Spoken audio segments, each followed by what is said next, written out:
and welcome to the Nasdaq Market Site. I'm Jared Banks, editor-at-large of IPO Edge. Joining me today is a very exciting company, Longhorn Vaccines and Diagnostics. We have the president, Jeff Fischer, who's also the co-founder. Jeff, welcome to the program. Thank you for having me. Great. So let's get into it. Tell us a little bit about Longhorn. So Longhorn is a commercial diagnostic company and a preclinical stage vaccine and monoclonal antibody company.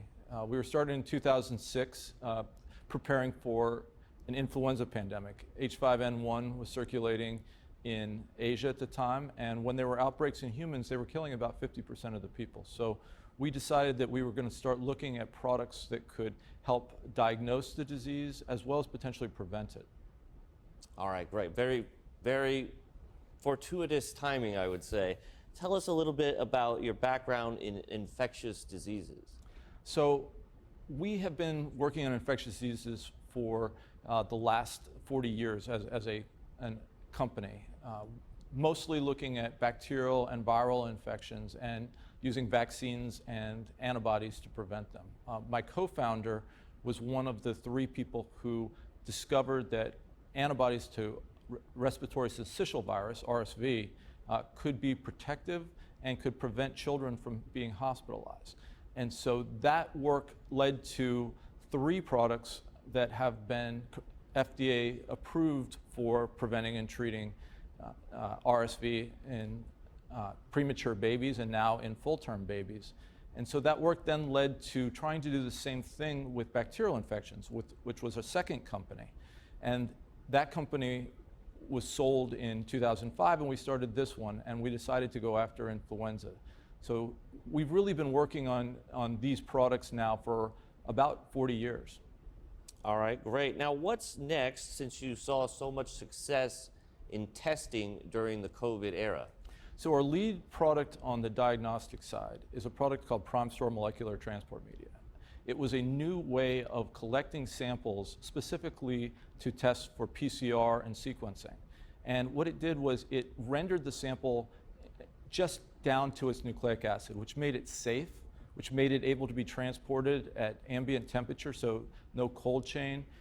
This made the ability to move the sample to the lab and then the workflow within the lab much more efficient. So laboratories that could do about 5,000 tests a day, during the pandemic were able to get up to 75,000 tests a day. So we were able to grow from being able to do about 100,000 kits a year to, at the height of the pandemic, about 2.5 million a week.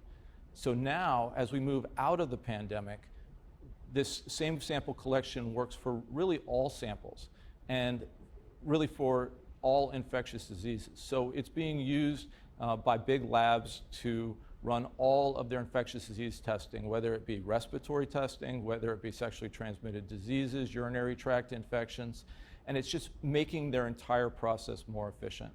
And right now, we're also working very closely with the U.S. Department of Agriculture, bringing us all the way back to our roots, because H5N1 is circulating in dairy cows, and the U.S. Department of Agriculture has been using our product for years to do surveillance. And so now the milk that's being tested in these dairy cows is being transported in our sample collection kits.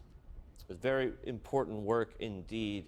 You touched on this a little bit, but tell us a little bit more about the vaccines and antibody portfolio. So our lead vaccine is a universal influenza vaccine. So when we started the company, we wanted to be able to find a way maybe we could prevent these pandemics from happening. And so we started working 17 years ago to find a universal influenza vaccine. The challenge has been out there. Every company's been trying to do it in this space. And we decided to go after an approach where we went after every part of the virus. So we wanted to get it at every stage of its replication. Much as we've seen with COVID, influenza is rapidly changing, and that it's escaping the current vaccines. And so we wanted to go after it so that it would be the same vaccine every year, and that vaccine may be able to last you multiple years, even much like GlaxoSmithKline's Shingrix vaccine, up to maybe even 10 years, where you would only get a vaccine every 5 to 10 years. All right, great. Final question. Tell us about your future fundraising plans and any aspirations to go public someday. Well, we're really excited that these products go after a combined market of about $50 billion. So we feel like the opportunity now, as we're going after these vaccine and monoclonal antibodies, is that we can now go out and start looking for private money. Up until now, we've funded it through our previous success and the profits off of our commercial diagnostic division. So we're now starting to talk to pharmaceutical partners, both on our universal influenza vaccine as well as our sepsis antibody program.